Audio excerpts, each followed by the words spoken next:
ಶ್ರೀಗುರುಭ್ಯೋ ನಮಃ. ವ್ಯಾಸಾಯ ಭವನಾಶಾಯ ಶ್ರೀಶಾಯ ಗುಣರಾಶಯೇ ಹೃದ್ಯಾಯ ಶುದ್ಧವಿದ್ಯಾಯ ಮಧ್ವಾಯ ಚ ನಮೋ ನಮಃ. ಯೋऽन्तಃಪ್ರವಿಶ್ಯ ಮಮ ವಾಚಮಿಮಾಂ ಪ್ರಸುಪ್ತಾಂ ಸಂಜೀವಯದ್ಯಖಿಲಶಕ್ತಿಧರಸ್ವಧಾಮ್ನಾ ಅನ್ಯಾಂ ಚ ಹಸ್ತಚರಣಶ್ರವಣತ್ವಗಾಧೀನ್ ಪ್ರಾಣಾನ್ನಮೋ ಭಗವತೆ ಪುರುಷಾಯ ತುಭ್ಯಂ. ಬುದ್ಧಿರ್ಬಲಂ ಯಶೋಧೈರ್ಯಂ ನಿರ್ಭಯತ್ವಮರೋಗತಾ ಅಜಾಢ್ಯಂ ವಾಕ್ಪಟುತ್ವಂಚ ಹನುಮತ್ಸ್ಮರಣಾತ್ ಭವೇತ್.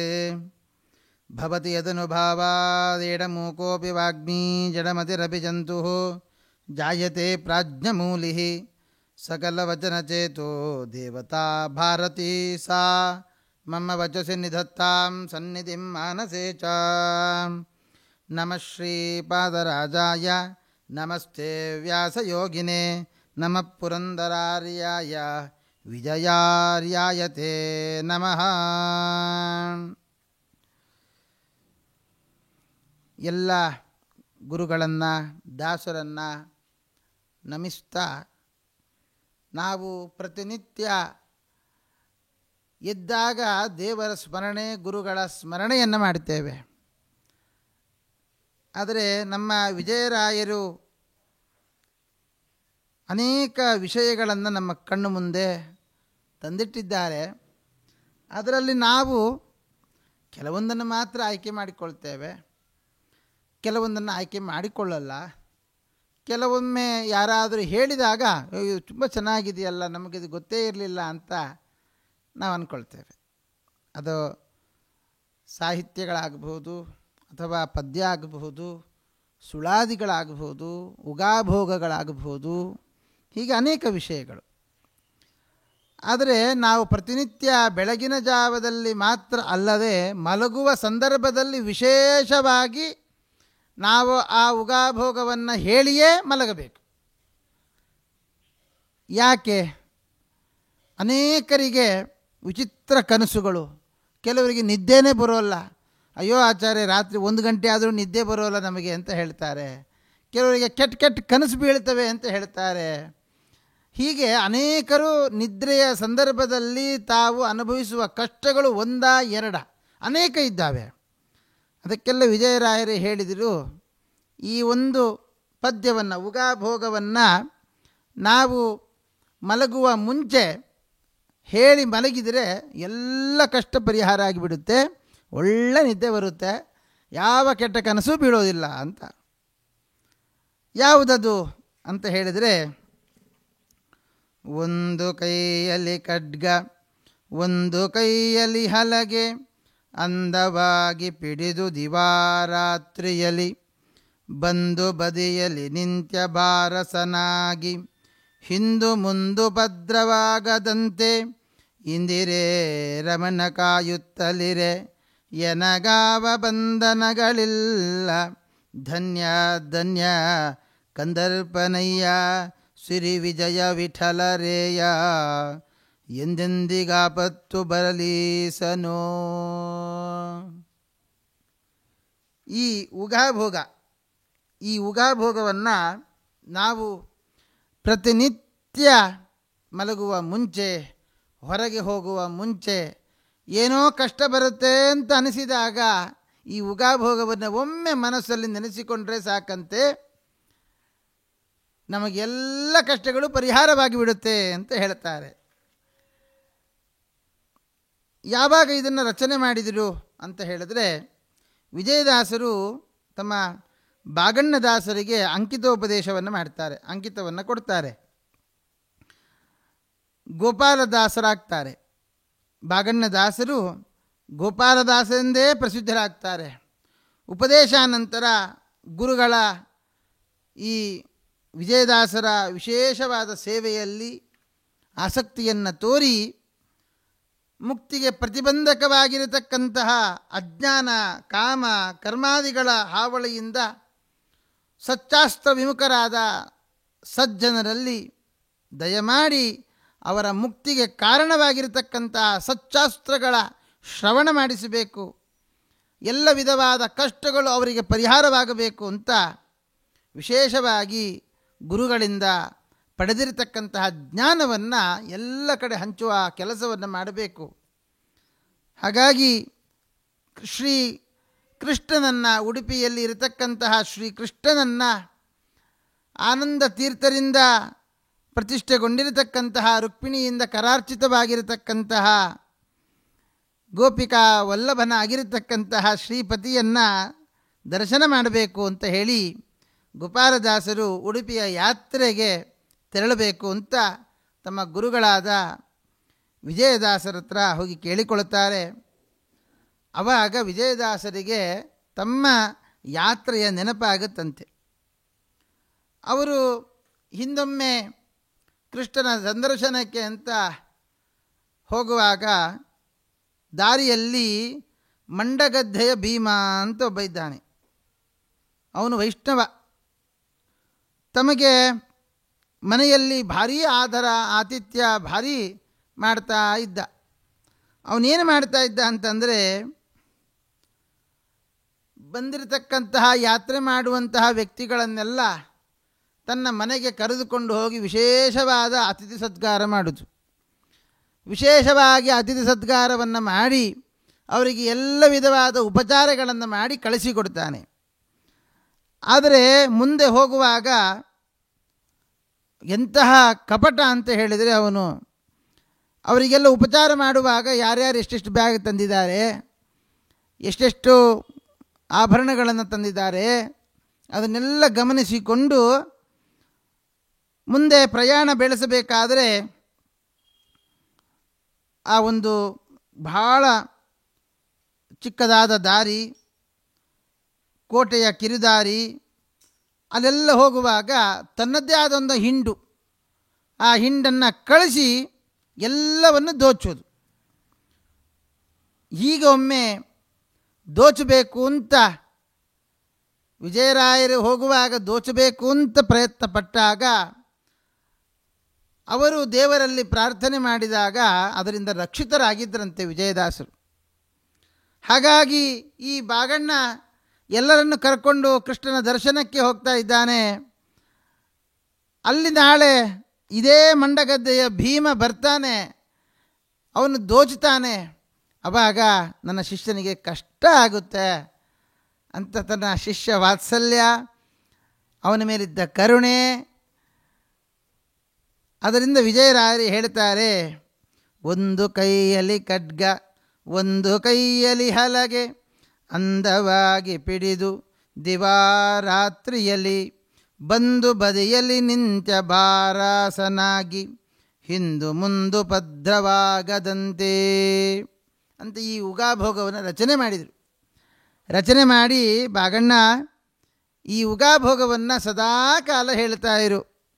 ಎಲ್ಲಿ ದಾರಿ ಕಡಿದಾಗಿದೆ, ಎಲ್ಲಿ ಕಳ್ಳರ ಕಾರ್ಪಣ್ಯಗಳು, ಕಳ್ಳರ ಒಂದು ಹಾವಳಿ ಜಾಸ್ತಿ ಆಗುತ್ತೆ ಅಂತ ನಿನ್ನ ಮನಸ್ಸಿಗೆ ಬರುತ್ತೆ, ಆವಾಗ ಈ ಉಗಾಭೋಗವನ್ನು ಹೇಳು. ಜೊತೆಗೆ ರಾತ್ರಿಯಲ್ಲಿ ಮಲಗುವ ಸಂದರ್ಭದಲ್ಲಿ ಈ ಉಗಾಭೋಗವನ್ನು ಹೇಳಿ ನೀನು ಮಲಗು ಅಂತ ಹೇಳಿದ್ರಂತೆ. ಹಾಗಲಿ ಗುರುಗಳೇ, ನೀವೇನು ಹೇಳ್ತೀರೋ ಅದೇ ತರಹದಲ್ಲೇ ಮಾಡ್ತೇನೆ ಅಂತ ಆ ಬಾಗಣ್ಣದಾಸರು ಎಲ್ಲ ಸಜ್ಜಾಗಿದ್ದಾರೆ. ತಾವು ಕೃಷ್ಣನ ದರ್ಶನಕ್ಕೆ ಹರಿಭಕ್ತರಿಂದ ಕೂಡಿ ಮಧ್ಯೆ ಮಧ್ಯೆ ಸಿಗುವಂತಹ ಸಣ್ಣ ಸಣ್ಣ ತೀರ್ಥಕ್ಷೇತ್ರಗಳಲ್ಲಿ ತಂಗಿ ಆ ಕ್ಷೇತ್ರ ಮೂರ್ತಿಯ ದರ್ಶನವನ್ನು ಮಾಡಿಕೊಂಡು ಶುದ್ಧ ಅಂತಃಕರಣರಾಗಿ ಮುಂದಕ್ಕೆ ತೆರಳುತ್ತಾ ಇದ್ದಾರೆ. ಒಮ್ಮೆ ಆ ಮಂಡಗದ್ದೆಯ ಭೀಮನ ಉಪಟಳಕ್ಕೆ ಸಿಗ್ತಾ ಇದ್ದಾರಂತೆ. ಅದೇ ತರಹ ಆ ಭೀಮ ಬಂದಿರತಕ್ಕಂಥವರಿಗೆಲ್ಲ ಒಳ್ಳೆ ಊಟವನ್ನು ಹಾಕಿದ. ಅವರ ಬಂದಿರತಕ್ಕಂತಹ ಯಾತ್ರಿಗಳೇ ಯಾರಿದ್ದಾರೆ ಆ ಯಾತ್ರಿಗಳ ಹತ್ರ ಏನೇನಿದೆ ಎಲ್ಲ ಗಮನಿಸಿ ಮುಂದೆ ಅವರಿಗೆಲ್ಲ ಉಪಚಾರ ಮಾಡಿ ಮುಂದಕ್ಕೆ ಹೋಗಬೇಕು. ಆ ಗೋಪಾಲದಾಸರು ಪರಿವಾರದೊಡನೆ ಒಳ್ಳೆಯ ಮುಹೂರ್ತದಲ್ಲಿ ಏನು ಪ್ರಯಾಣ ಬೆಳೆಸಿದ್ರು, ಅದನ್ನೆಲ್ಲ ಚಿಂತನೆಯನ್ನು ಮಾಡುತ್ತಾ ಯಾತ್ರಾರ್ಥಿಗಳು ಭಾರೀ ಸಂತೋಷದಿಂದ ಮುಂದಕ್ಕೆ ಹೋಗ್ತಾ ಇದ್ದಾರಂತೆ. ಮುಂದಕ್ಕೆ ಹೋಗುವಾಗ ಎಲ್ಲ ಕಡೆಯಿಂದ ಕಳ್ಳರು ಹಾವಳಿ ಮಾಡ್ತಾ ಇದ್ದಾರಂತೆ. ಹಾವಳಿ ಮಾಡಿದಾಗ ಈ ಉಗಾಭೋಗವನ್ನು ಹೇಳ್ತಾ ಇದ್ರಂತೆ. ಆದರೆ ಆ ಕಳ್ಳರಿಗೆ ಯಾತ್ರಾರ್ಥಿಗಳು ಕಾಣಿಸ್ತಾ ಇಲ್ಲ. ಸುತ್ತ ಖಡ್ಗವನ್ನು ಹಿಡಿದಿರತಕ್ಕಂತಹ ಪರಮಾತ್ಮನ ದರ್ಶನವಾಗ್ತಾ ಇದೆ. ಎಲ್ಲ ಕಡೆಯಲ್ಲಿಯೂ ಕೂಡ ಒಂದು ಕೈಯಲ್ಲಿ ಖಡ್ಗ, ಹಲಗೆ ಹಿಡಿದಿರತಕ್ಕಂತಹ ಪರಮಾತ್ಮನ ಅವರಿಗೆ ಬೆನ್ನೆಲುಬಾಗಿ ನಿಂತಿದ್ದಾನೆ. ಎಲ್ಲಿಯೂ ಕಳ್ಳತನ ಆಗಲಿಕ್ಕೆ ಅವಕಾಶವೇ ಇಲ್ಲ. ಸರಿ, ರಾತ್ರಿ ಮಲಗಿದ್ದಾನಲ್ಲ, ಮಲಗಿರುವ ಸಂದರ್ಭದಲ್ಲಿ ಆದರೂ ಕಳ್ಳತನ ಮಾಡಬೇಕು ಅಂತ ಕಳ್ಳರು ಬಂದರೆ ಅವಾಗಲೂ ಸಮೇತ ಪರಮಾತ್ಮ ಖಡ್ಗವನ್ನು ಹಿಡಿದುಕೊಂಡು, ಹಲಗೆಯನ್ನು ಹಿಡಿದುಕೊಂಡು ಭಾಗಣ್ಣನನ್ನು, ಯಾತ್ರಿಕರನ್ನು ರಕ್ಷಣೆ ಮಾಡ್ತಾ ಇದ್ದಾನಂತೆ. ನಮಗಾದರೂ ನಿದ್ದೆ ಬಂದೀತು, ಪರಮಾತ್ಮನಿಗೆ ಹೇಗೆ ಬರುತ್ತೆ? ಯಾಕೆಂದರೆ ನಮ್ಮನ್ಯಾರು ಭಕ್ತ ರಕ್ಷಕ, ಭಕ್ತರಾಧೀನ, ಭಕ್ತರ ಪರಾಧೀನ ಅಂತ ನಮ್ಮನ್ಯಾರೂ ಕರೆಯೋಲ್ಲ. ಆದರೆ ಪರಮಾತ್ಮನ ನಾವು ಕರೀತೇವೆ, ಭಕ್ತರನ್ನು ರಕ್ಷಣೆ ಮಾಡ್ತಾನೆ ಅಂತ. ಈ ಸಂದರ್ಭದಲ್ಲೊಂದು ಕಥೆ ನೆನಪಾಗ್ತೆ ಭಾಗವತದ್ದು. ಒಬ್ಬ ವ್ಯಕ್ತಿ ಭಾರೀ ತಪಸ್ಸನ್ನು ಮಾಡ್ತಾನೆ. ಎಷ್ಟರ ಮಟ್ಟಿಗೆ ಅಂತ ಹೇಳಿದ್ರೆ ಪರಮಾತ್ಮನನ್ನು ತನ್ನ ಜೊತೆಯಲ್ಲೇ ಕರೆದುಕೊಂಡು ಹೋಗುವಷ್ಟು ತಪಸ್ಸು ಮಾಡ್ತಾನೆ. ಪರಮಾತ್ಮನೂ ಅವನ ತಪಸ್ಸಿಗೆ ಮೆಚ್ಚಿ ಹೇಳ್ತಾನೆ, ಆಯಿತು ನಾನು ನಿನ್ನ ಜೊತೆಯಲ್ಲೇ ಬರ್ತೇನೆ ಅಂತ ಹೇಳ್ತಾನೆ. ಕಾಡಿನಲ್ಲಿ ಹೋಗುವಾಗ ಹಿಂದೆ ತಿರುಗಿ ನೋಡ್ತಾನೆ. ಆ ಬ್ರಾಹ್ಮಣ ತನ್ನ 2 ಹೆಜ್ಜೆ ಜೊತೆಗೆ ಇನ್ನು 2 ಹೆಜ್ಜೆ, 4 ಹೆಜ್ಜೆ ಕಾಣಿಸ್ತಾ ಇದೆ. ನಂದೆರಡು, ಭಗವಂತನದ್ದು 2.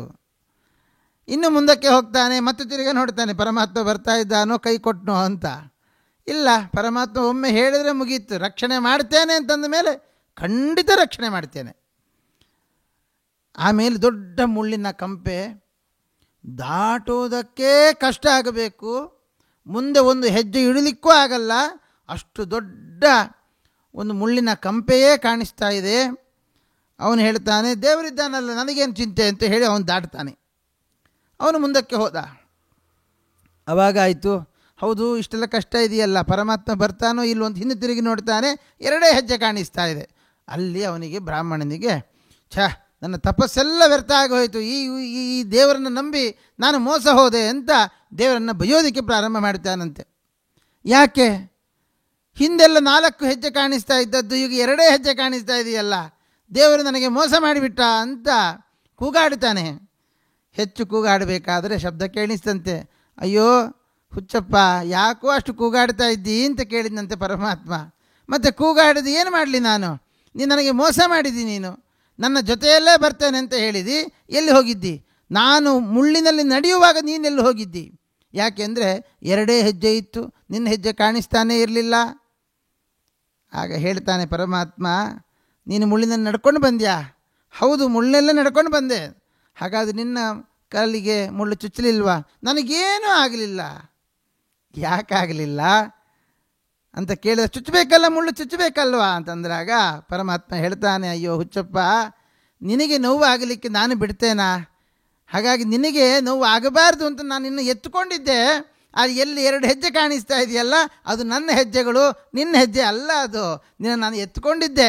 ಅದಕ್ಕೆ ನಿನ್ನ ಕಾಲಿಗೆ ಒಂದು ಮುಳ್ಳು ಚುಚ್ಚದ ರೀತಿಯಲ್ಲಿ ನಾನು ನಿನ್ನನ್ನು ರಕ್ಷಣೆ ಮಾಡಿಕೊಂಡು ಬಂದೆ ಅಂತ ಹೇಳಿದಾಗ ಆ ಹೆಜ್ಜೆಗಳನ್ನು ನೋಡ್ತಾನೆ.